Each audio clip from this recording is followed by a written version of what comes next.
This is the glamour and glitz of climate research in the Arctic.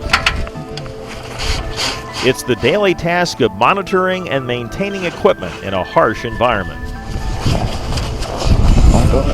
We seem so far away here from politics. Back in the contiguous, this is a very contested topic. Whether or not man really is having a significant impact on the climate and how bad it could get.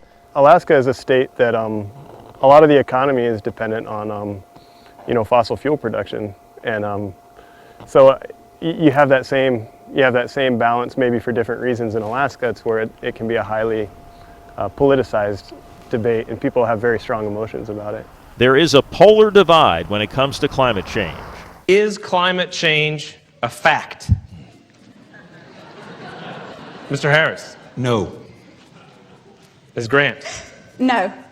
Mr. Brandon? No, God can cause a climate. Mr. Tillis? No. The temperature of the planets is rising. It's a snowball, and that's just from outside here. So it's very, very cold out. It seems most people have made up their minds.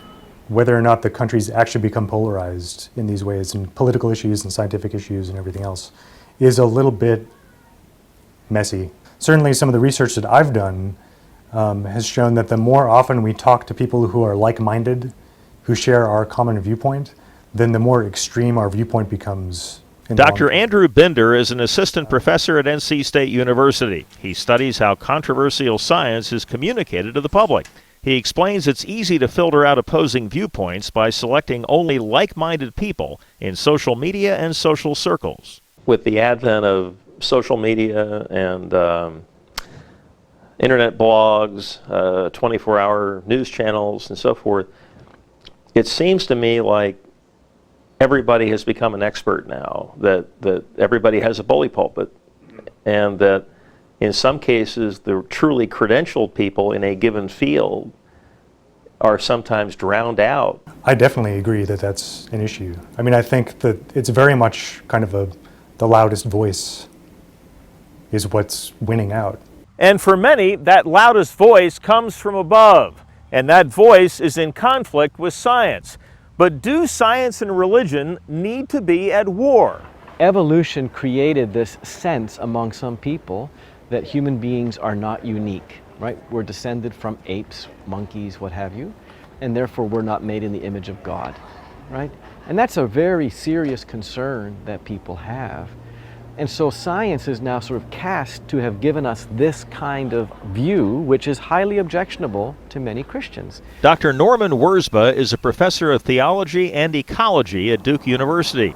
He thinks some people of faith just don't trust climate science because other science may contradict their religious beliefs. So what I would be interested to see is that the people who are very concerned about science as somehow being a threat to their faith, that they go meet some scientists and start talking with them and find out why do they do what they do. Facts and faith are both trying to answer the age-old question of why.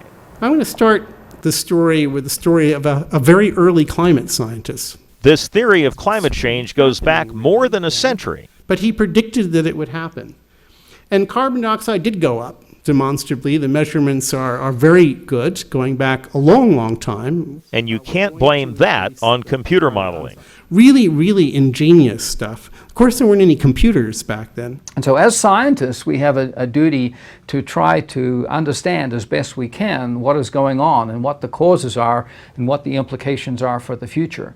But the decisions about what to do about that is something that the general public, the politicians, everybody needs to be engaged in helping to decide. Could you be wrong about all of this? There's some chance. If it turns out that this is not such a problem, what are we going to find ourselves? That we've invested in clean energy, that we're not polluting the environment as much, that we're not as dependent on foreign oil as we used to be? There's not a whole lot of downside to that. There can be a downside. Decreasing greenhouse gases may mean more government regulation. When you make policy to try to attack an issue like a believed warming of the planet, what are you doing to people? We have immense opportunities in Alaska, but we are tremendously hindered by overregulation. And I think it's because of that the sky is falling. The sky is falling.